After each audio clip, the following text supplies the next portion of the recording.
ready to dive into some serious supernatural drama. Always up for a good dose of magic and mayhem. That's the spirit. This time we're taking a deep dive into Cassandra Clare's City of Fallen Angels. Book 4 of the Mortal Instruments series. Things are about to get really interesting for Simon and the gang. You said it. We've got tons of sources on this one, from academic papers analyzing the symbolism to fan blogs dissecting every single relationship. It's a treasure trove of insights. What fascinates me is how Clare blends these fantastical elements like Shadowhunters and vampires with really relatable human experience. Right. It's like she's holding a mirror up to our own struggles with identity, belonging, and the choices we make when faced with darkness. And she sets it all against the backdrop of New York City. Exactly. That familiar urban landscape makes the supernatural elements even more unsettling.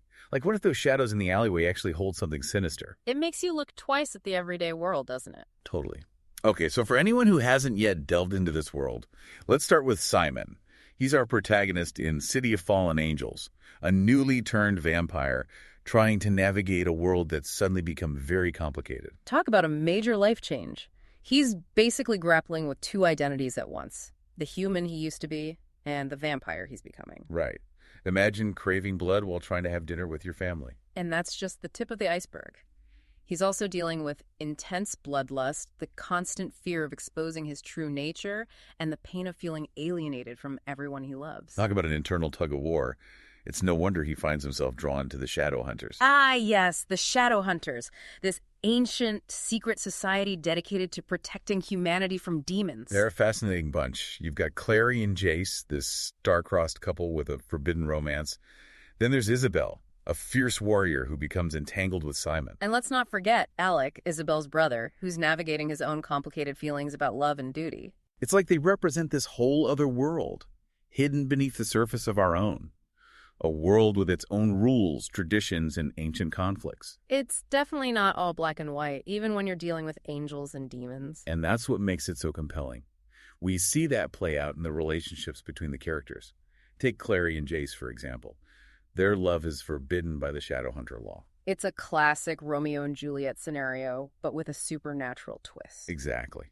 And then you've got Simon caught in a love triangle with Isabel and Maya, who are both strong, independent women with their own baggage. It's a recipe for some serious relationship drama. To say the least. But things get even more intense when Lilith enters the picture. Lilith. She's not your typical villain. Right. She's a powerful demon. The first wife of Adam, no less, and she's got a bone to pick with the world. Her plan to resurrect her demonic son Sebastian is downright chilling. She's manipulative, ruthless, and willing to do whatever it takes to achieve her goals. And she sets her sights on Simon. Which makes sense, considering he's now a vampire with a unique connection to the Shadowhunter world. Plus, he bears the mark of Cain, this ancient symbol with a heavy weight of destiny attached to it. It's like Simon's caught in a cosmic game of chess, and he doesn't even know the rules. But that's what makes his journey so compelling. He's constantly being forced to confront challenges, make difficult choices, and ultimately figure out who he is in this new, dangerous world. And it's not just about Simon. All of the characters are dealing with their own demons, both literal and figurative. Right. It's like City of Fallen Angels takes those universal human struggles and amplifies them through a supernatural lens.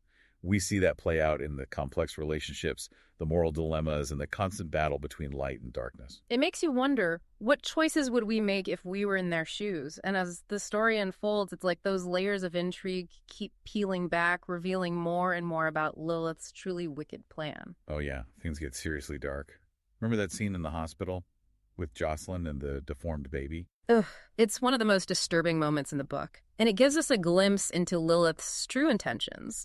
She's not just trying to resurrect Sebastian, she's trying to create an army of demonic offspring. An army? Oh, God. Yeah, those dead babies Isabel finds later are just a small taste of the horror Lilith is unleashing on the world. It's like a nightmare. And it makes you question everything about motherhood and the creation of life, even demonic life. I mean, what drives Lilith? Is it a twisted maternal instinct or pure ambition? It's hard to say, and I think that's part of what makes her character so fascinating. She defies easy categorization. She's this force of nature, driven by both love for her son and a thirst for power. Right, and it's that unpredictable nature that makes her so dangerous. But why does she need Simon's blood for her ritual? He's not a demon, is he? No, but remember, he bears the mark of Cain. It's a symbol from biblical lore that marks him as a descendant of the first murderer. Lilith believes it holds the key to unlocking Sebastian's full demonic potential. Wait, so just because he's a vampire with his ancient mark, he's suddenly caught up in this demonic power struggle? Talk about bad luck. It definitely highlights the theme of fate versus free will.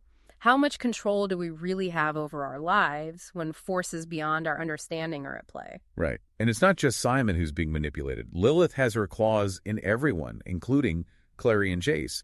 Their forbidden love becomes her weapon. Absolutely. Their feelings for each other make them vulnerable, and Lilith exploits that ruthlessly. She knows how to push their buttons, and she uses that to her advantage. It's like she's playing chess with their lives. Remember when Jace cuts Clary with the silver knife? Ugh, that scene was brutal and so heartbreaking. He's clearly terrified of hurting her, but the demonic influence is twisting his thoughts and actions, making him do things he would never normally do. Yeah, and then there's that whole mess at Luke's wedding. Talk about awkward. Simon's caught between Isabel and Maya, both vying for his attention. It's a recipe for disaster, and it shows how Simon is still struggling to find his place, to figure out where he belongs in this new world. He's trying to please everyone, but in the process, he ends up hurting the people he cares about. And then to top it all off, someone slips him that threatening note about his girlfriend being in danger. It's a classic trap, but Clary, being the fearless soul that she is, walks right into it. Yeah, and she ends up at that creepy abandoned church, practically vibrating with demonic energy. And guess who shows up? Jace. But not the Jace we know and love. He's under Lilith's control, and she's using him to manipulate Clary. It all leads to that epic showdown on the roof. Talk about a nail-biter. Simon's forced to feed on Sebastian, Clary's fighting against Jace, and Lilith is just reveling in the chaos. It's intense. The tension is almost unbearable. But then, just when it seems like all hope is lost, Simon does something unexpected. He defies Lilith. He risks everything to protect his friends, even though he's still struggling with his own identity. It's a turning point for him. He's finally owning his power, embracing who he is, even the parts that scare him. And that act of defiance triggers the mark of Cain, which erupts in this blinding burst of holy fire, destroying Lilith. Talk about a plot twist. Lilith, who is so confident in her power, is ultimately defeated by the very mark she sought to exploit. It's like poetic justice. But even though Lilith is gone, the danger isn't over. Jace is still under her influence, and Clary has this impossible choice to make. Yeah, it ends on this gut-wrenching cliffhanger. Does she try to save Jace, even if it means risking her own life? Or does she let him go? It's a question that haunts you long after you finish the book. Okay, so picture this. Lilith's gone, poof, vanished. But Jace, he's still got that demonic shadow hanging over him, like a puppet with Lilith's hand up his back. Yeah, and he's literally a weapon pointed at Clary's heart. It's Simon, still reeling from that crazy battle, who manages to pull Clary back from the edge. Talk about being in the wrong place at the right time. Right. But Simon, he never hesitates. Even though he's exhausted, drained, he just jumps in to protect his friends. Classic Simon, right. Always putting others first. It really shows how strong those bonds of friendship are, those chosen family ties. But what about Jace? While he's under Lilith's control, what's going on in his head? Hard to say, really. The demonic influence, it's deep, it's twisted, it's messing with his thoughts, his actions. He's fighting it, you can see that, but the darkness has a real grip on him. So are our sources saying if there's like a little bit of the real Jace still in there, or if Lilith just completely took over? That's the debate, isn't it? It's a question that even after you finish the book, it sticks with you. And Clary, how does she handle all of this? I mean, Jace just threatened to kill her. What's amazing about Clary is she never wavers in her belief in Jace. She sees the good in him, even when he's pushing her away, even when he's acting totally out of character. She never gives up on him. It's that deep love, that connection, that makes their relationship so powerful. She's willing to risk everything for him. But how do you save someone who's basically turned into a weapon against you? Enter the Silent Brothers. Oh yeah, the Silent Brothers. They're like the Shadowhunter version of what, like demon hunters? Exactly. They hold all this ancient knowledge, all these rituals. They're the only ones who might be able to break Lilith's hold on Jace. But there's a catch, right? Big catch. They warn Clary it's going to be brutal for Jace, super painful, could even break him completely. And she still says yes. Of course she does. Claire's not one to back down from a challenge, especially when it comes to Jace. She stays by his side through the whole thing, witnessing his pain, knowing she can't do a thing to stop it. Ugh, my heart breaks for her just thinking about it. It's a testament to her love, her strength, and it works, eventually.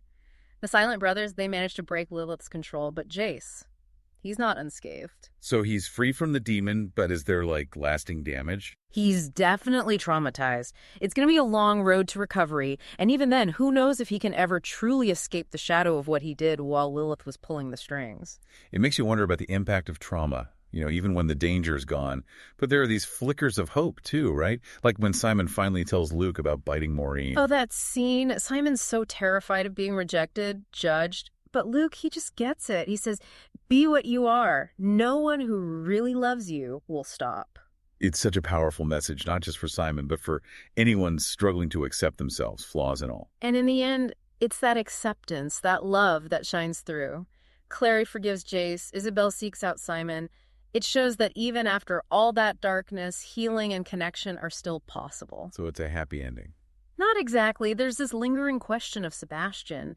Lilith's plan may have failed, but he's still out there. A major force of evil just waiting to make his move. It's like, even though this battle's over, the war is far from won. Exactly. There are always going to be new challenges, new threats. But I think City of Fallen Angels, ultimately, it gives us this sense that even when faced with the darkest evil, love, loyalty, those things can be powerful weapons. And acceptance.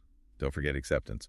So if you haven't already, seriously, check out City of Fallen Angels and the whole Mortal Instruments series. It's a world that sucks you in, makes you think, makes you feel. Definitely. Yeah. And be sure to join us next time for another deep dive where we'll tackle a whole new topic, unearth some more shocking truths, and challenge your perspectives on the world. Until then, stay curious.